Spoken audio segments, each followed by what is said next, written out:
السلام عليكم ورحمة الله وبركاته. كل سنة وحضراتكم طيبين. طبعا الفترة بقى ودخول مدارس وشوية لخبطة في الجو ودخلة الخريف، ناس كتير طبعا بتسأل أحافظ على تركيز طفلي ازاي؟ أحافظ على تغذية طفلي ومناعته ازاي؟ أحافظ عليه من الأمراض ازاي مع دخول المدارس واللخبطة والزحمة والكلام ده كله؟ طبعا يا جماعة رقم واحد في المناعة والتركيز والتقليل من الأمراض هي التغذية. التغذية السليمة بتساوي عند ان الطفل لازم فواكه بانتظام، خضار فريش بانتظام، عصاير فريش بانتظام، معلقة العسل الأبيض يوميا، دي مهمة جدا لطفلك علشان تحافظ على نشاطه خلال اليوم. نحاول دايما التغذية بتاعت الطفل تكون تغذية سليمة، أكل بيتي، نحاول نقلل على قد ما نقدر من المواد الحافظة والحاجات الخارجية. طيب هل في حاجات تانية؟ طبعا طفلي لازم ينام بدري. طب لو راجع من مدرسته مرهق لازم ينام شويه كمان.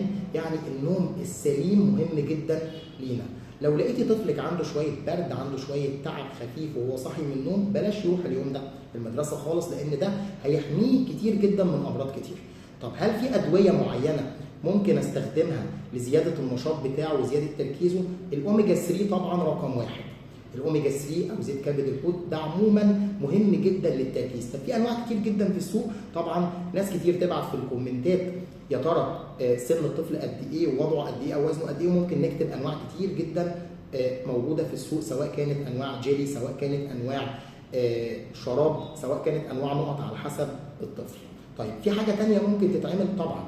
لو طفلي شاحب شويه، اكله ضعيف، تركيزه ضعيف، لازم اعمل صوره دم، اعمل تحليل براز، لان ممكن الولد يبقى عنده انيميا، ممكن الولد يبقى عنده ديدان. بالمناسبه يا جماعه وجود الديدان خصوصا الدوده الدبوسيه من ضمن الحاجات الشهيره جدا اللي بتقلل تركيز الطفل وبتقلل نومه بالليل، فبيخلي الطفل تاني يوم الصبح مش مركز كويس في دروسه او في مدرسته.